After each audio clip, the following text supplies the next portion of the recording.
This is Eddie Wilson welcoming you to Austin Roots, a podcast about how Austin, Texas became flavored the way it is. And this is Dr. Jason Mellard, a cultural historian, doing my best to connect the old and the new in this city we call home. Or the center of the musical universe. Perry Lorenz is a towering figure in the history of Austin real estate development, a principal of constructive ventures who has witnessed and authored many eras of change in the downtown corridor dating back many decades, including the Rainey District and all along Waller Creek. He's been involved with the Austin Downtown Commission, the Austin Design Commission, Shoal Creek Conservancy, and so many other community organizations. As such, he's an important voice to bring into our conversation on Austin's evolution in the modern era. Thanks for taking the time to talk with us, Perry. Delighted. Thank you. Ripoff Press, in my opinion, one of the great influences on our culture in the 70s, and it took quite a lot of Austin brain power to keep it fired up and rolling. And the first time I ever saw Perry in the Ripoff Press, when I was trying desperately to figure out how to manage Shiva's headband, and somehow going to California just had to be part of that. There was this long-haired version of Perry Lorenz, soon to be scalped, spread out like a double eagle over a huge web printing press, I believe it was called, cranking out Fabulous Furry Freak Brothers comic books. What an important ingredient that was in keeping our sanity and our self-respect. Our dignity was strapped to the Freak Brothers. I knew only a few people at the Ripoff then, but Perry was pointed out as being an Austinite, so that was easy to register. Well, the fact that I ended up there is really unlikely, and even more unlikely that I ended up being a real estate developer. I came to Austin in 1966 when it cost $150 a semester. If you graduated from accredited high school in Texas, you got in. Basically, if you could fog a mirror, you got in. And it was easy, and I came from lily white bread West Houston, where I went to a high school that had over 3,000 students. But anyway, I came to the University of Texas. I felt like I was born that year in 1966. My friends, my peers, none of us went to business school. We all got degrees in English, philosophy, history, or some such. A lot of them didn't graduate at all. And I really got into motorcycles and mechanics and so forth. I was kind of on a course to nowhere, doing not much, and decided that I would go to San Francisco, not to move there, but just to visit. And I guess it was probably 1967. A few of us went out there, wandered around. We saw this contingent of Texans that were University of Texans at the Ripoff Press. We discovered Zap Comics and Robert Crumb, and the whole thing was fascinating. And we all came back to Austin and thought, wow, wasn't that a neat scene? Somewhat later, I decided to go to San Francisco, not really knowing where I would end up, but I was thinking maybe I'd go to Australia or somewhere, but would stop in at the Ripoff Press and say hi to those guys. And there are two components to printing those comic books. There's the artists, obviously, but set that aside. But as far as printing goes, there's taking that artwork, photographing it, and turning it into plates. And the other part is doing the actual printing. And I was never much of a printer, although I did get involved and lost some hair at a press. Basically, my job was to take the original artwork, photograph it, and then burn plates and try to come up with something that looked like the original artwork. And it was an obvious fit. The guy that was doing that had quit, and they were stranded. And I said, I can do that. And so I ended up sticking around. And then ultimately, I guess my title was production manager. I sort of ran the print shop and that end of the deal.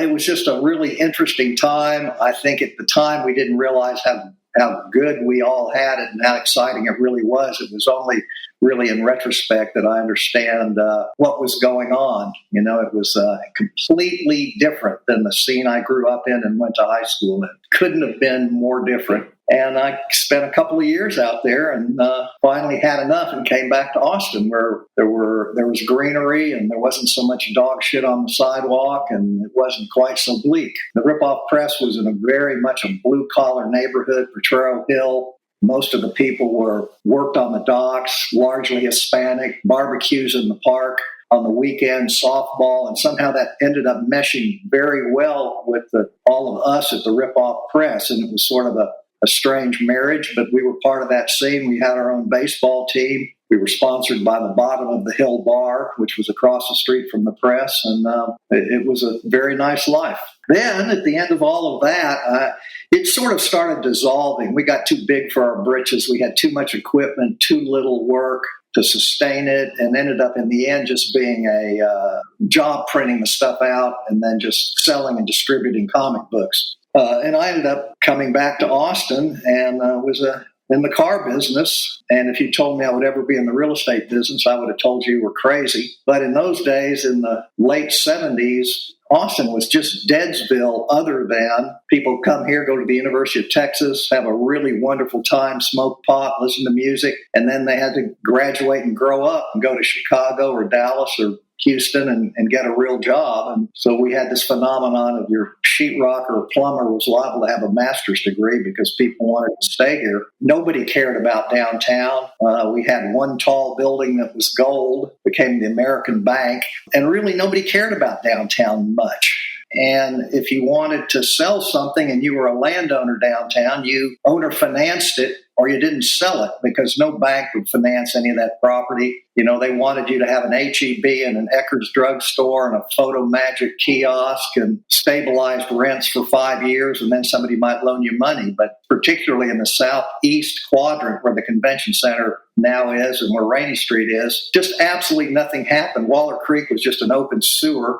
And I knew all the old timers that owned all the properties. It was the same 7 or 8 old guys that owned everything, and I liked them. They were my mentors, and I kind of got to know them. They played cards at Cisco's every afternoon, and I managed to confuse them into selling me stuff, owner financed, lots of it. And if you could saw an old falling down house and you could buy it $140 a month and rent one side for $100 and the other side for $95, why wouldn't you do that? And so I just started accumulating stuff on that basis. It was not high risk. It was almost an IQ test, and managed to accumulate a lot of property, and then later got into actual development. And here we are today, and I've been involved in probably 1,000 high-end condominium, well, for the most part, high-end condominium units that I've been a part of the development of and sold. And I think the lesson is you never know what you're going to do with your life. You think you do, but you never know. And when you're young, it can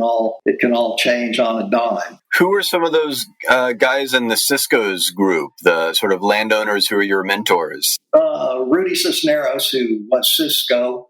Dude McCandless. Otis Jung was not really part of that crowd, but he was that same vintage. He was a good man. John Joseph for a while. But Cisco's was an interesting place, and to this day, people don't quite realize this, but it's a Republican restaurant. Yeah. The Democrats, the Libs, the Barrientos, and Moya, and that wing of the Democratic Party, they went to Joe's Bakery.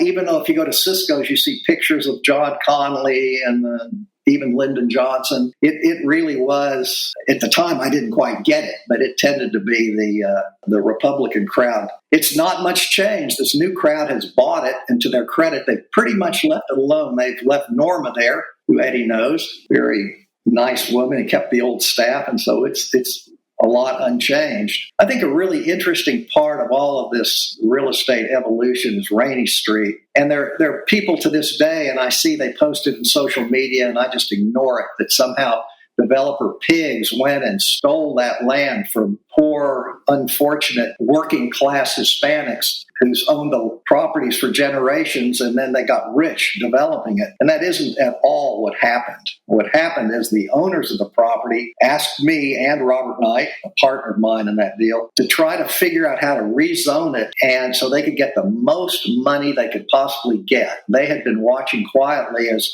the real estate boom was just starting to pick up and seeing people make all this money, and yet they were told that they were part of a historic district and that nothing good could ever happen to them. They were destined to preserve those old houses, and that's all they got and all they would ever get. And we worked the politics of it. Raul Alvarez was a council member, Gus Garcia, and a few others. We went and said, look, all of these folks has asked us to represent them and try to get a zoning change to CBD, Central Business District, which is the most permissive zoning there is, because they want to be able to sell their property and play in the game and participate. It was on their behalf. We had over 90% buy area of all the property down there. We represented those owners, and we worked it for a year and a half and finally got the zoning changed. And our idea was that people would aggregate those properties and they would be sites for big buildings, and really valuable because there was no Capitol View corridor. It was next to the freeway. You didn't have to drive through town to get there. It just seemed ideal development property. And then we got into kind of a bust.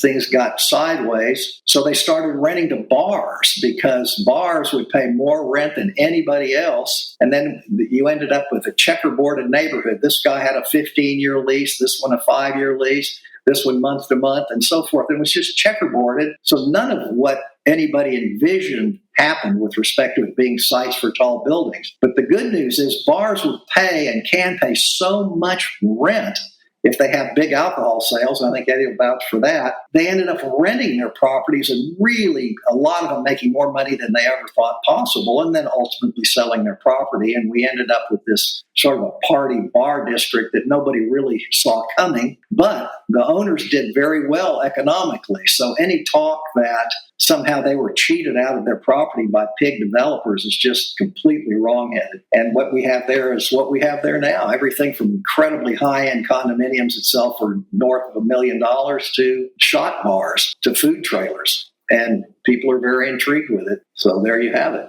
Austin never had any real booming late night places for very long at a time. That was where we all had to go for a while. After the Armadillo, we'd have to go to Stubbs or someplace. We'd go out to Soap Creek. Hard to maintain something after midnight. I knew George and Carl and Majeski well, and they wanted to open Soap Creek Saloon. And late 72, they needed a bartender, and they said, "How about you?" And I said, "Why not?" I didn't know anything about tending bar. And I was the original bartender, the only bartender the night it opened. And after a few months, we came up with this idea of on Wednesday nights having tequila night, where you could buy a shot of tequila for 35 cents. It was so damn crazy trying to make change, and people shoulder to shoulder across the bar and 5 deep, and everybody screaming and yelling. And it was a real scene. And people were not conscious of driving while drunk. There was no Mothers Against Drunk Drivers. It just was not a topic. And how people survived all of that, it's just amazing to me. I was there one night and it was frantic like that. And I had a really good friend who, if somebody wanted to start trouble, he was always a willing participant. There was no kind of bully or anything like that. And somebody was drunk and just giving me hell and swearing at me and telling me to hurry up. And my friend was standing there on the other side of that, next to that guy. I'd had it, and I am not a fighter. I'm a lover. And his name was Dickie Sparks, and he picked up a wet bar towel off the bar and just smacked that guy right in the face with it, ushered him out the door and got rid of him, and he was my hero. There wasn't a lot of fighting in those days. I mean, it was sort of a place, much like the Armadillo, Soap Creek was, where there was a melding of working class people and hippies. George Majeski can make the worst of enemies get along and be glad to be there.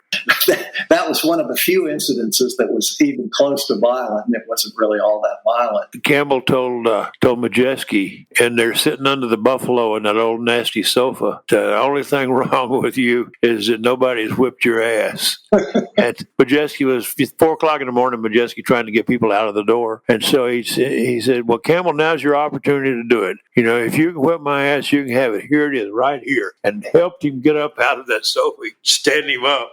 And then Campbell took a big roundhouse kind of swing at George, and he raised his shoulder and took it on the shoulder and went out on the floor, spread out like an eagle. And Campbell's toes were under George's torso, and he started waving his arms from side to side and went over and hit chin first on the floor. And it took about a half a dozen people to pick him up. Knocked himself out real bad. Well, my mind's blown.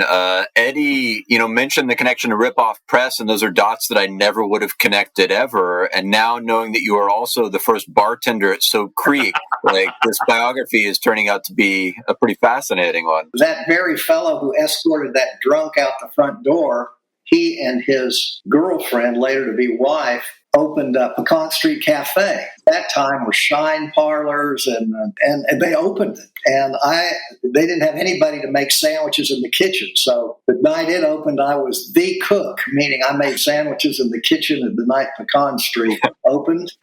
And then shortly thereafter comes Texas Chainsaw Massacre, which a guy named Kim Hinkle wrote that script and wrote the story, and they found a Midland oil guy to put up the money to make that movie, and it wasn't much money. I mean, to us it was a lot of money, but it was less than $100,000, the whole budget. My job in that movie, if you see the movie, I'm more in the credits than I am in the movie, although I do appear in the movie. I'm amazingly in the iconic scene where the girl in her blood-soaked T-shirt is sitting up against the cab at the front end of the cab of a pickup truck as we drive away, and the guy's waving his chainsaw at her, and sort of right near the very end of the movie. Beyond that, my job, because I'm sort of a gearhead and knew about machinery and was kind of a mechanic type, take the clutches apart to make sure the chains aren't spinning and, keep all that crap running. And it's kind of interesting. So I was there too. I sort of feel like Forrest Gump, I just sort of it sounds like showed up in these different places. But anyway, and like I say, back then, if anybody would have ever said I would be in the real estate business, I would have thought they were nuts. Well, it's not just the real estate business. It's the very symbol of the downtown real estate business. Tallest building west of the Mississippi or something. So. Yeah, the Independent, the so-called Jenga Tower, I was instrumental, I would say, in getting that property from the city and getting it entitled and so forth. And I ultimately took on partners, and as you know, the people that put up the cash and sign the note, they're the ones that call the shots. But preceding that, in about 1995, Robert Barnstone, who had been a city council person and controversial, he was a 5'4" Jewish Wharton MBA with a law degree, and he was my partner. And we decided that this city, basically he decided and drugged me along that we were ready for a high-rise, high-end condo building. I acquired the land and we put it all together, and it's today the Nocona at 9th and Lamar. At that time, that was a very controversial, very tall building. By today's standards, 11 stories. It's neither here nor there. But then the people in Old West Austin, which was across Lamar, immediately west, had decided that if we got that building approved and got that thing built, that it would forever destroy the single-family complexion of Old West Austin. And how they had that logic, I don't know, but they fought us tooth and nail, but we got the votes and we got the zoning and we got the approvals. And everybody kept telling us, you guys, that high-end condominium, high-rise stuff, that is a recipe for bankruptcy, disaster, tragedy. You guys are crazy. And then I would kind of get cold feet and Barnstone said, there's 700,000 people around here. We need 100, and we're going to find 100. And sure enough, we did, and it actually worked out very well. We had Ann Richards come to our planning commission meetings and zoning hearings, and to have Ann Richards at your side at that time was like having John Wayne next to you. Nobody was going to tell her no, and she was very instrumental. We had some real high flyers in there, and I think that sort of set the tone that there was a market for high-end condos downtown. People decided that the most valuable thing they had was their time, and if they could live downtown and not have to drive 45 minutes every day, that was a good idea. And then went east, and I bought a bunch of property from the railroad, Union Pacific Railroad, I guess more than a dozen acres over on the east side. The furthest tract was at Pedernales, which is very far east. We decided that young urban hipsters would like to own their own condominiums, and my partner at that time was Larry Warshaw, and he came up with this theory that he could go get them reserved, not purchased, but reserved, and get people to put up $500 and reserve one, and they could get their money back for no reason or any reason if they wanted to, but to show an interest. And I told him if he could go get more than half of them reserved, that I would try to figure out how to get it financed and we could build it. That was the first round, and we built another one and another one. Anyway, I'm proud of all of them. I think they were nothing but positive. We fit in with the neighborhood real well over here. We made a pledge to the east side, never take down a single-family home, that we would never rezone property zoned for single-family homes, that we would stay on corridors, and it was just all very positive. That's why you got such a good reputation. Well, I'll take it. Yeah, well, you earned it. You earned it. Talking to my mother, I think. Anyway, yeah, it's been an amazing ride, and Austin continues to amaze me. There are a lot of people, I'm sure, that believe I'm part of the problem that destroyed the wonderful Austin that ended up, being what it is today, instead of the quaint little town where if your mother sent you $100 a month while you were going to college, you could live like a king, and those days are gone. And it's people like me that did it in.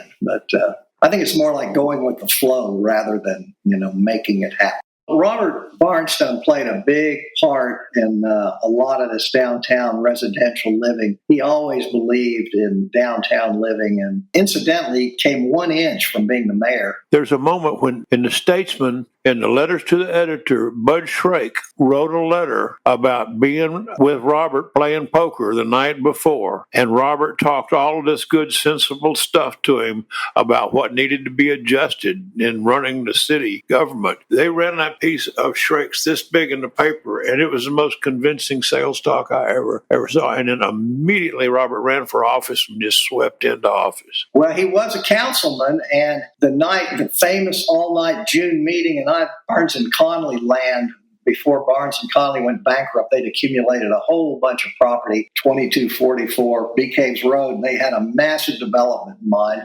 Not Barnes and Connolly, the people who ended up with that land. He had all his votes lined up on the council, and he was going to get his approval, and it was going to be wonderful, and golf course. And the opposition, the people's thoughts were if he was able to pull off that development, then it would forever destroy Barton Creek and Barton Springs Pool. And so the people turned out literally 1,000 speakers speaking against it. And that meeting went all night long. And Robert Barnstone led the charge on the council. He single-handedly turned the whole thing from this is about to pass into everybody voting against it. Incredible all-night meeting. But, that Robert gets credit for all of that. So you've also been collecting a lot of stories of UT in the 60s and the 70s. So can you speak a little bit to your experience with campus around that time? My friends and peers, we didn't go to business school. Very few of us ever went to a football game. We certainly weren't in fraternities. And if you were in any of that, you were deemed to be part of the problem. And like I said earlier, we all got liberal arts degrees, and a whole lot of my friends are casualties in one way or another, either drug casualties or lifestyle casualties, and never quite made it through school, although that's the reason that they came to Austin. And again, it was so inexpensive. I couldn't get in there today with the grades that I had. If you graduated from an accredited high school in Texas, and they're all accredited, and you were in the upper half of your graduating class, you had to make 800 combined on the SAT. Which, if you could fog a mirror, you could make 800. And if you were in the bottom half of your class, like I was, you had to make 1,000. It was just easy. I mean, easy, not so much that the academics were easy, but it was easy and that it was low pressure, inexpensive. People weren't having to work 3 jobs to figure out how to pay for their school. Student debt, what the hell is student debt? I mean, nobody I knew graduated with student debt. So it was just a completely different scene. And fraternities, University of Texas went from a big party fraternity school to almost none of that. Fraternities virtually went to zero for a while. And it was just a liberal bastion. I mean, and people kind of forget I remember the Cambodia incursion, when we found out that Nixon had authorized troops to go into Cambodia and they were bombing inside Cambodia. People went crazy. And thousands of students marched down the Baca Street and went to the Capitol and literally threw trash cans through the windows and went into the Capitol and were just hysterical. And they were tear gas and all of that. And that in conservative Texas is just really a remarkable thing. And again, I think it just goes to the fact that just Austin had this incredible liberal bent. And I think a lot of it had to do with music. It had to do with cops that weren't all that mean. I mean, there used to be bust rumors. Everybody was smoking pot. And the rumor would be out there that Harvey Gann, I think, was the head of the Vice Squad. And we all knew all the cops and everything. And, they're going to go out and they're going to put everybody in jail tonight. And everybody would sit home and shiver and nothing would come of it. but it was just a laid back, tolerant, easy town. And today, I think those are all top 10%ers of their graduating classes, or you don't get in. So it's just a whole different story than it used to be. And the other interesting thing, I got here, like I say, in '66, and there was the campus humor magazine, the Texas Ranger, and it was the Ripoff crowd. People had founded the Ripoff Press were Jack Jackson, Gilbert Shelton, Fred Todd, and Dave Moriarty. There you go. Most of them had a lot to do with that Texas Ranger, but you couldn't get very far out if you were going to be subsidized and under the auspices of the University of Texas. And I think they got kind of fed up with that. And this whole notion of printing something, having a printing press and distributing stuff, just sort of fed right into this whole new culture that was coming of age. I really had my head down and was working in San Francisco. I actually took it seriously, and I worked on weekends. And Moriarty was really the horsepower behind the work end of it. And I think once I came aboard and started acting like I would take responsibility for it, he sort of backed away and then had more to do with the artists and the scene. We had a big warehouse. And, Jerry Garcia would come by. We had a printer, a guy who ran a big press. He was a work furlough guy from prison. They let him out to go to work. And he attracted musicians. He knew Jerry Garcia, Angela Davis, and we had all kinds of characters in and out of that place and just kind of took it for granted. And Oakland was completely nuts. That was the heyday of the Black Panthers, and that was why Angela Davis was so involved. Jason, are you familiar with the Furry Freak Brothers? Of course, yeah. Those are real people that are modeled after real people, and they actually look like the real people. And I remember working late with Gilbert. He'd do the drawings, and we had the 4-color press: yellow, cyan, magenta, and black. And so they do a drawing of each of those colors, and then you register and print them over each other, and you'd end up with multiple colors. But good equipment, you could really register that stuff, so it was never out of register. But ours was pretty much in register. But I remember working late with Gilbert, and he would make transparencies. We would print transparencies so we could see what it would look like once it was printed, working late at night. And I remember the first Furry Freak Brothers that we did, and it just took off. I mean, people just captured their imaginations. And Gilbert has remained incredibly prolific. He continued drawing. He must just do it 24 hours a day. It's just amazing how talented he is. And Robert Crumb is the same way. Crumb, we only published a few of his comic book, but he would come around, and he just was sort of an interesting guy who was really not a hippie. He was kind of cynical, and he was sort of laughing at the whole hippie movement and all of that. And Spain Rodriguez was a guy who drew the craziest stuff that was so busy that you look at it and it'd give you a headache. But if you studied it, completely crazy. Dave Sheridan, who I think is deceased now, he was another one of those artists. And they drew all that stuff, pen and ink drawings, and then we would, try to do them justice with 1940s technology. Take a picture and make a negative of that drawing, and then you take that negative and put it up against a sensitized metal plate and use big lamps that were carbon lamps that were arcing, that were super bright, like looking at a welder, and then burn through those negatives into those plates and then print with it. Well, today it's a piece of cake. You just take a picture and you've got your plate and off you go. Yeah. We managed to do it. It was really special too. No shit.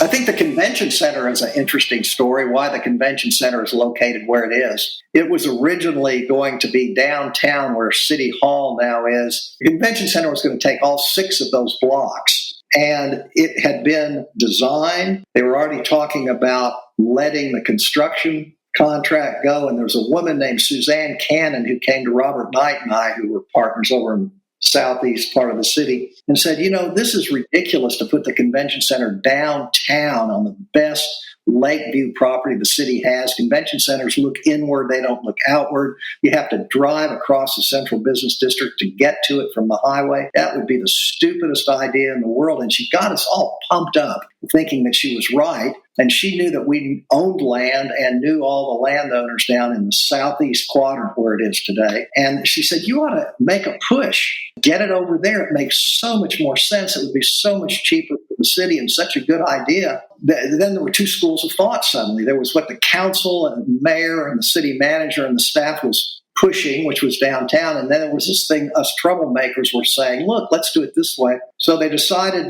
to get Larry Speck, who's a good friend and dean of the architecture school, to weight and rank features of each site and put them side by side and compare them on the basis of this and that and the other thing. And he comes up with this matrix that weighs each and every feature, and it ends up with this scoring that said the convention center downtown, where they wanted it, scored 840 points, and the convention center where we want it was 827 points. And therefore, the one downtown wins. And it was just subjective and crazy. And old Suzanne Cannon went down and spoke in front of the council and completely trashed their arguments totally and utterly. And the city, I think Lee Cook was the mayor, said, well, how are you going to get the land? We've got this land downtown. How are you going to get the land? Robert and I said, that's a piece of cake. We'll go get that land. We'll figure it out. And we started calling on people that owned the land. I think it was in the hands of maybe 26 different individuals. And we just started calling on them as real estate types and saying, look, would you play along? And I went to the University of Texas. And boy, that was back when they acted like, free individuals, no bureaucracy holding them back. They said, we'll sell you. We'll sell our land.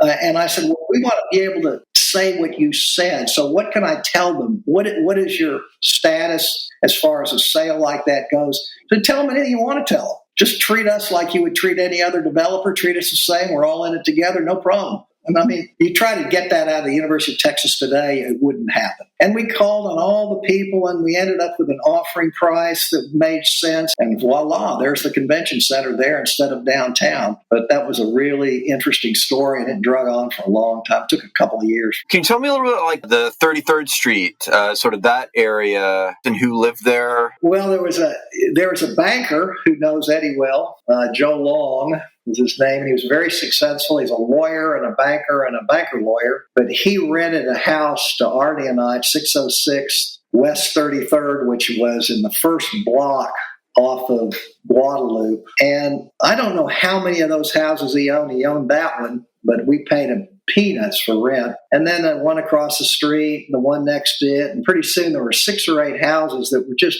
full of hippies. Most of them weren't in school. Artie and I were in school, and we managed to stay in school and actually get diplomas, but almost everyone else did not. I later went back and I worked with Joe Long. One thing he didn't want us to do was put our motorcycles in the house. And I told him, Joe, I have to confess that we used to put our motorcycles in the house and work on them. He said, I know it. But anyway, that was a real interesting bunch. I mean, it looked about like Haight-Ashbury. It really was. There were boys and girls living together, and, just anything went. And there just were no guardrails, and dope had a lot to do with it. It was just sort of a lifestyle thing, and nobody ever got in any trouble for it. And it was just, we were, again, outliers. That was the way it was. But, in those days, there was no shortage of places to live. If you wanted to rent a house, you could rent a house for $75 a month. I mean, things were so inexpensive, and there was never, where am I going to live? I can't find a place to live. Another thing that's real common that people like to talk about is, oh man, you should have been here when. Now Austin is just awful. It's crowded. It turned into Dallas, and you say to them, well, when did it get bad? When did it really turn? And it was about 18 months before they got here. 2005 or 1955 or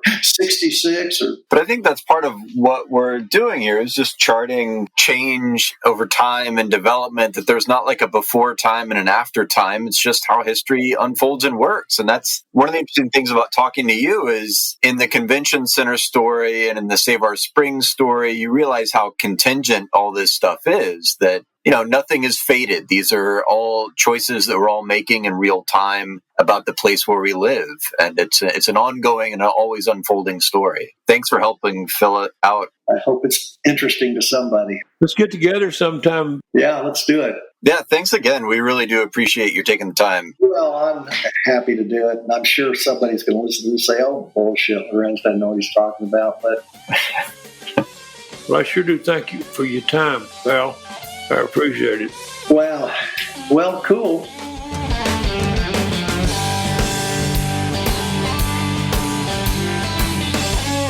Austin Roots, executive produced by TSSI, produced by Renee O'Connor. Crybaby, courtesy of Jake Andrews Music. You need to get the memoir so you can get ready for the pop quiz. Go to threadgills.com and get Armadillo World Headquarters a memoir. Do it now. Do it right.